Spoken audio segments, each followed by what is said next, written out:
खाए, कहीं गोलगप्पे खाए, कहीं कचू खाए, मतलब खाए भी पे रहे, काम फली के तौर न करे।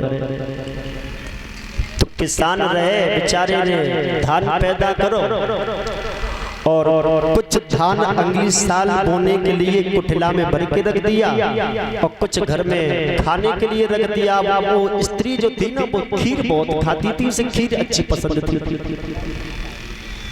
अब धीरे धीरे उसने जितना धान खाने के लिए था सब कूट कूट करके चावल निकाल करके वो खीर बनाए और खाए, खीर बनाए और खाए।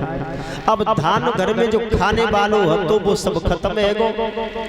अब पाए भैया दूसरे तीसरे दिना तक तो रुकी रही, तीसरे दिना के बाद में खीर खाए वे को बड़ो शौक चढ़ो, बोले अब खीर खाएं तो खाएं कहाँ से, चावल तो है ही ना। ये विचार मन में आया तो उसने सोचा कि चलो कोई बात नहीं है, पति देव ने कुठला में धान भरो है, अब जाई में नंबर लगाओ। अब फिर एक मन में विचार आओ यदि जा में नंबर लगाए दो, पति को बाद में मालूम पड़ी तो डंडों की कमी ना रहेगी। अब बड़े चक्कर में पड़ी और हाथी वो चतुर, और स्त्रियां चतुर होती हैं, बहुत चतुर होती हैं। दिमाग तो भगवान की पता नहीं कहां से आता है इनके अंदर। हुआ ऐसा, उसने कुठला जो रहे बामे से धान निकालना शुरू कर दिया।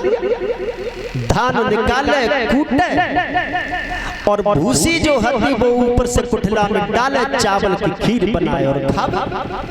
अब ऐसे ही उस स्त्री को धीरे धीरे करते करते इतना वक्त हो गया कि एक दिन वो आया कि कुठला भी खाली हो गया।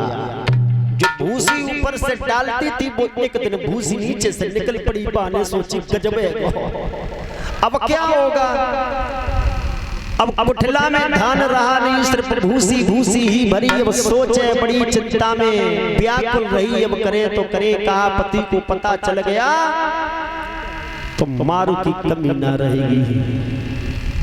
एक दिना मन में विचार आओ, पति खेतन पे लेटो रहे और पत्नी घर में रहे, विचार करती रही, सोचती रही। तो एक दिना माने भैया क्या करो कि काले कपड़ा पहने और कालो माने मुंह करो, कालो मुंह करो, खप्पर हाथ में लो, तलवार लेके और पैरन में पंसुरियां बांध के छमछमाते भाई पहुंच गई जा पति खेतन पे सोए रहो, जवान घर राठू लेके और एकदम जाकर के रजाई को झटका दिया, बोला पति जैसे ही खड़ा हुआ और सामने देवी को देखा, बुखासो चढ़े आओ। बोले आज का बात बनी कोई, मुझे लग रही है शक्ति रूठ गई कछु। हाथ जोड़े ठाड़ो ठाड़ो कफिरो, बोले मैया तेरे पांच छुतों पे क्या बात हो गई है, आज तू हमारे पास चली आई। अब पत्नी जो थी अब वो सोचने लगी धूरे में लट तो घर लगी गो, पहचान तो नहीं पाओ।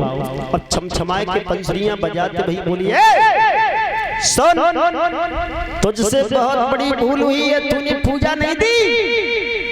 महारानी अनजान हूँ, पूजा नहीं दे पाई, भूल तो हो ही गई है, माफ कर दो। माफ ऐसा नहीं होगा, फिर कैसे होगा माँ। तो बोली सुन, बोली हो देवी चंडका धरे मूड पे हंडका, तो खाऊं ते लड़कन खाऊं, बोले कुठले धान घुसी कर जाऊं। बोल बोल बोल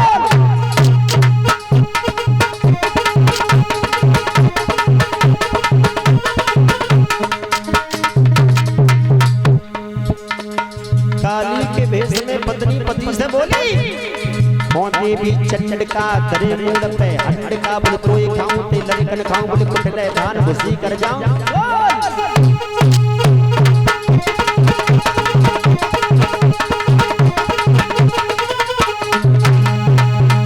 जो पाने कई हो देवी चंडका धरे मूड पे हंडका, बोल तोय खाऊं या ते लड़कन को खाऊं, बोले कुठले धान या भूसी कर जाऊं, बता।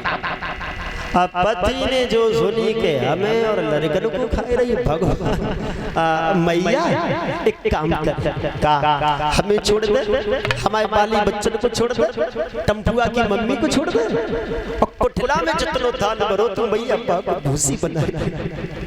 और जैसे ही जब बात कही तो पति बोला सुन, वो पत्नी बोली सुन, घर मत आ जाना, सुबह ही आना, अभी मत आना, आ गया तो तुझे जिंदा नहीं बचेगा। अब पत्नी ने भैया जैसे ये पति के मुख से सुना तो कुटला के धान को घुसी कर जाओ तो मन ही मन में खूब हंसी और घरे पहुंची और जितने काले पहले वस्त्र लटकाए होती वे सब उतार के रखे और आराम से जाके रजाई में सतर गोड़ करके सोई और मन ही मन में खूब हंसी बोले भगवान धूर में लट्ठो लग गो। अब इतने पति